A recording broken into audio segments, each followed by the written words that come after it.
yang menyekolahkan saka kalian, yang membiayai kalian dari mulai lahir ke atas muka bumi sampai detik ini adalah ayah-ayah kalian, saudara.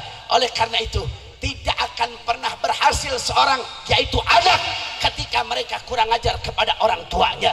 Walaupun anaknya hafal ribuan hadis, walaupun anaknya paham ribuan kitab, tapi kalau dia masih kurang ajar sama orang tua, maka itu semua akan sia-sia di mata Allah Subhanahu wa taala. Betul apa tidak? Betul apa tidak? Maka oleh karena itu saya mau tanya, durhaka sama orang tua bahaya tidak? Durhaka sama orang tua bahaya tidak? Durhaka sama orang tua bahaya tidak? Makanya mumpung masih orang tuanya masih ada, ambil ridhonya, saudara. Mardhatillahi walidin, ridhonya Allah adalah ridhonya orang tua, marahnya Allah adalah marahnya orang tua. Jangan sekali kalian mengentengkan daripada orang tua kalian, saudara. Demi Allah, saya telah merasakan bagaimana orang tua dicabut nyawanya, saudara. Pertama ibu, kemudian disusul oleh ayah. Demi Allah, seenak apapun kita hidup di dunia, masih enak kalau masih ada orang tua, saudara. Tapi kalau orang tua sudah tidak ada, jangankan mobil yang mewah, jangankan rumah yang megah, demi Allah, saudara, andaikan dunia dan seisinya milik kita, tapi ketika tidak ada sosok ibu dan bapak, maka itu adalah sia-sia, saudara. Yang masih ada orang tua, doakan mudah-mudahan orang tua kita yang masih ada panjang umur, sehat walafiat. Mudah-mudahan kita diberikan kekuatan untuk birrul walidain, untuk tunduk kepada orang tua, berbakti kepada orang tua. Amin ya rabbal.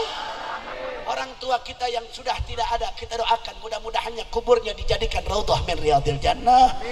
Orang tua kita yang sudah tidak ada, mudah-mudahan iman Islamnya diterima oleh Allah. Mudah-mudahan tempatnya diberikan tempat yang terbaik oleh Allah. Amin ya rabbal alamin. Itu yang pertama, saudara. Jadi yang pertama, Allah tidak akan yaitu menerima pahala puasa dan ibadahnya seorang hamba yang mereka masih kurang ajar terhadap orang tua. Yang kedua, doa malaikat Jibril yang diaminkan oleh Nabi. Apa, saudara? Malaikat Jibril berdoa kepada Allah, ya Allah, jangan pernah engkau terima amal ibadahnya dan puasa Ramadannya siapa? Seorang istri yang masih kurang ajar sama suaminya. Saya mau tanya, sekarang istri yang kurang ajar sama suami ada apa banyak? Kurang kompak ada apa banyak? Ada apa banyak? Yang tiap hari kerjaan melotot ke suaminya ada apa banyak? Ada apa banyak? Banyak, saudara. Istri yang tiap hari difikirkannya adalah uang, uang dan uang, ada apa banyak? Ada apa banyak? Yang suka ngambil kreditan tanpa sepengetahuan suami, ada apa tidak? Ada apa tidak? Ngambilnya nggak ngomong, saudara. Giliran bayar baru ngomong, saudara. Ayatnya nukos gitu. Ayatnya numana jelemakna numana. Masya Allah. Innalillahi. Jadi ingat nih istri-istri nih, calon-calon istri, ingat, sehebat apapun ibadah kalian, mau kalian rajin tiap hari pengajian kemana-mana, mau rajin baca Al-Qur'annya, ibadahnya, tahajudnya, selama kalian masih durhaka terhadap suami, tidak akan diambil pahalanya oleh Allah Subhanahu wa ta'ala. Kira-kira kalau begitu sia-sia apa tidak? Sia-sia apa tidak? Sia-sia apa tidak? Sia-sia, saudara. Padahal Pak, Bu, kalau istri nurut sama suaminya, kalau dia tunduk terhadap perintah suaminya, maka mereka akan mendapatkan jaminan dari Allah bakal masuk surga. Betul apa tidak? Apalagi ngizinin suaminya kawin lagi, saudara. Oh, kalau istri ngizinin suami kawin lagi, mau masuk surga lewat pintu mana wae silahkan, saudara. Betul, betul, betul. Makanya saya mau tanya, istri mana istri mana istri? Istri mana istri? Mana istri? Ibu-ibu, bu, damang cager. Saya sadayana. Alhamdulillah. Masih kurang ajar sama suami nggak? La haula wala quwata illa billah. Masya Allah. Makanya bu begini, jangan salahkan suami kalau suami kawin lagi. Kenapa saudara? Bagaimana suami nggak kawin lagi kalau servisnya di rumah nggak sempurna, saudara? Betul. Ini suami pulang kerja ke rumah banting tulang, nyampe rumah dicemberutin, saudara. Saya mau tanya, kira-kira kalau begitu namanya baiti jannati apa baiti nari, saudara? Bukan lagi surgaku, namanya neraka aing, ya saudara. Betul. Makanya gampang bu, kalau suami nggak mau kawin lagi, ibu-ibunya mesti hebat. Betul. Saya ada contoh, saudara.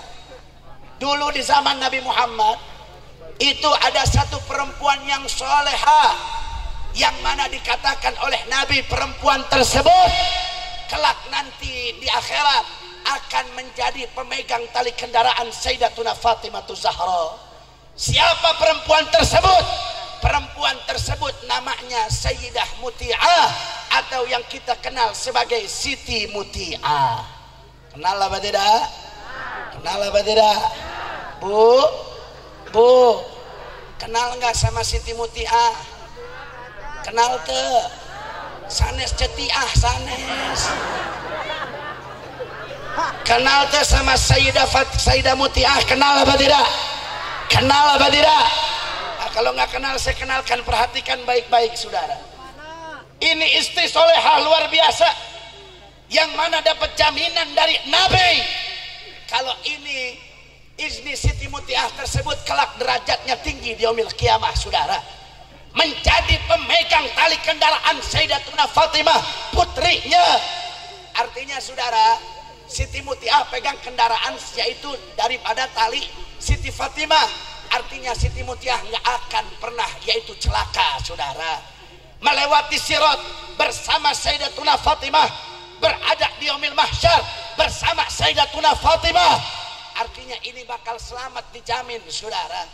Cuman ketika itu Nabi bingung, Nabi penasaran, apa sih yang dilakukan oleh Muti'ah kok sampai mendapatkan derajat tinggi oleh Allah Subhanahu wa taala.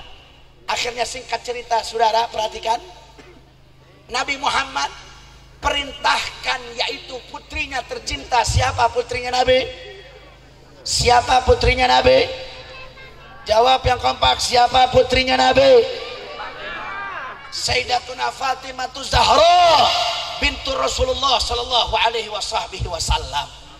Nabi memerintahkan kepada Fatimah putrinya, ya Fatimah, di sana ada orang namanya Muti'ah. Coba engkau lihat, perhatikan amalan apa saja yang dia kerjakan sehingga dia mendapatkan derajat tinggi di sisi Allah. Singkat cerita, saudara, Siti Fatimah keesokan hari dia mampir ke rumah Muti'ah. Ketika sebelum masuk ke rumah Muti'ah, apa yang terjadi, saudara? Siti Fatimah ketok-ketok pintu rumah Muti'ah. Assalamualaikum. Dijawab oleh Muti'ah dari dalam, man. Waalaikumsalam. Man. Waalaikumsalam. Siapa di luar? Kata Muti'ah. Dijawab oleh Fatimah, ana Fatimah binti Rasul, aku Fatimah putrinya Nabi. Akhirnya apa? Kata Muti'ah, Masya Allah, Siti Muti'ah girang, luar biasa bahagia. Ternyata yang mau ke rumahnya adalah Siti Fatimah, anaknya Nabi Muhammad.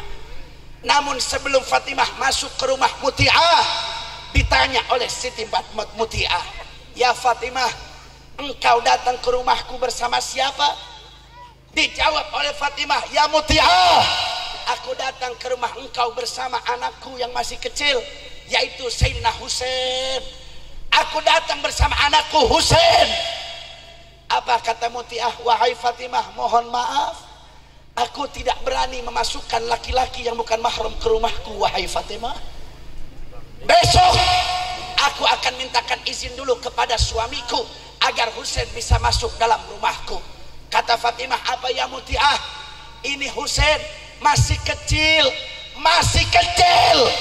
belum balik, masih kecil. Tapi apa kata Mutiah, walaupun dia masih kecil, tapi dia tetap laki-laki wahai Fatimah, dan aku tidak pernah berani memasukkan laki-laki manapun ke dalam rumahku sebelum aku izin kepada suamiku.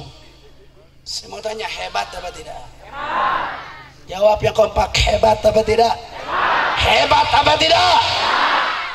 Akhirnya keesokan harinya saudara, Siti Fatimah datang lagi ke rumah Mutiah. Saat ini membawa kedua anaknya Sayyidina Hasan dan Sayyidina Husain. Ketika ketok-ketok pintu rumahnya, diketok lagi, assalamualaikum, assalamualaikum, dijawab waalaikumsalam. Man, siapa di luar? Dijawab oleh Fatimah, ana Fatimah binti Rasul. Ditanya oleh Mutiah, wahai Fatimah, engkau sekarang bersama siapa? Aku sekarang bersama kedua putraku Hasan dan Husain. Wahai Fatimah, mohon maaf, kalau buat Husain aku udah izin, tapi kalau buat Hasan aku belum izin. Wahai Fatimah, bagaimana kalau kau besok datang lagi ke rumahku, aku akan mintakan untuk yaitu Hasan dan Husain agar bisa masuk dalam rumahku. Saya mau tanya, ayat ayat anu kitu, ayah bante, mau namu prosesnya 2 hari baru kelar saudara. Ada nggak yang begitu? Ada nggak yang begitu? Nah, kalau ibu-ibu zaman ayeuna kumaha sudah? Kalau ibu-ibu zaman ayeuna kumaha? Contoh, suaminya pagi kerja, siang datang Pak RT ke rumah. Bapak RT datang RT ke rumah, assalamualaikum, saha di luar? Pak RT, oh Pak RT, mangga Pak RT, mau minum kopi, mau minum teh Pak RT. Bener apa enggak saudara? Padahal belum izin sama suaminya saudara. Oh, kemudian alasannya kan itu RT BP, RT-nya laki-laki apa perempuan? Kalau RT-nya laki-laki nggak peduli saudara, betul? Mau RT, mau lurah, mau camat, mau presiden, mau dewan sekalipun nggak boleh masuk dalam rumah sebelum izin sama suaminya saudara, betul? Tapi apa yang terjadi itu semua udah nggak dijaga lagi sama istri kita sekarang saudara, betul? Memasukkan laki-laki seenaknya ke dalam rumah padahal suaminya belum tentu ridho atau tidak saudara, betul? Saya mau tanya, istri yang model begitu banyak apa tidak? Banyak apa tidak? Tapi kalau yang kayak Siti Mutiah ada apa jarang? Ada apa langka? Langka saudara, betul? Singkat cerita saudara, singkat cerita, besok hari sudah diizinkan oleh suaminya Hasan dan Husain bisa masuk saudara. Akhirnya Fatimah masuk ke rumah Mutiah. Dilihat oleh Sayyidah Fatimah, ternyata sosok Siti Mutiah yang mendapatkan derajat tinggi yang dikatakan oleh Nabi istri soleha, ternyata bukan ahli ibadah, bukan ahli baca Quran, bukan orang segetol ibadah, bukan. Tapi apa saudara? Makanya Siti Fatimah bingung. Tapi ketika itu dilihat oleh Fatimah, di depan tersebut ada 3 benda yang sangat dikaromatkan oleh Mutiah, sangat diagungkan oleh Mutiah saudara. Ada 3 benda. Yang pertama, benda tersebut adalah lap saudara. Apa yang pertama? Lap. Yang kedua, ada lagi cambuk saudara. Apa yang kedua? Cambuk. Yang ketiga, ada benda di situ kayak gunting. Ternyata itu adalah gunting. Jadi yang pertama lap, yang kedua cambuk, dan yang ketiga adalah gunting saudara. Ditanya oleh Fatimah, wahai Mutiah, ini 3 benda ini saya perhatikan kau begitu kau sangat agungkan wahai Mutiah. Apa maksud dari 3 benda ini? Dijelaskan oleh Mutiah, oh Fatimah begini, Ini ada elap wahai Fatimah. Elap ini aku gunakan setiap hari setelah suamiku pulang dari kerjanya cari nafkahnya untuk aku dan anak istriku, yaitu untuk aku dan anak aku, kata Muti'ah. Suamiku pulang ke rumah, aku selalu menunggu dia di depan pintu wahai Fatimah. Sebelum suamiku masuk rumah, aku tidak akan biarkan keringat tersebut masuk dalam rumahku. Sebelum suamiku masuk, aku selalu bersihkan keringat yang ada dalam, yaitu pada wajahnya, sebelum mereka masuk dengan lap ini wahai Fatimah. Saya mau tanya, indah apa tidak? Indah apa tidak? Indah apa tidak? Jadi suaminya nggak masuk rumah kalau masih ada keringat, saudara. Tapi keringatnya selalu dielap dulu baru masuk rumah. Saya mau tanya, ayah atau gitu ayah nak? Ayah atau gitu? Ayah atau gitu? Ayah bau? Ayah bau? Inna lillahi wa inna ilaihi raji'un. Kemudian saudara yang kedua. Yang kedua tadi apa? Cambuk, saudara. Ketika suamiku pulang wahai Fatimah, aku elap keringatnya, kemudian langsung aku ajak makan wahai Fatimah. Aku ajak ternyata makanan sudah sedia sebelum suami Kalau istri zaman sekarang kumaha, saudara? Kadang-kadang suami udah 3 jam di rumah, masakan baru jadi, saudara. Betul. Ada lagi yang lebih parah, suami pulang boro-boro dimasakin, saudara. Betul.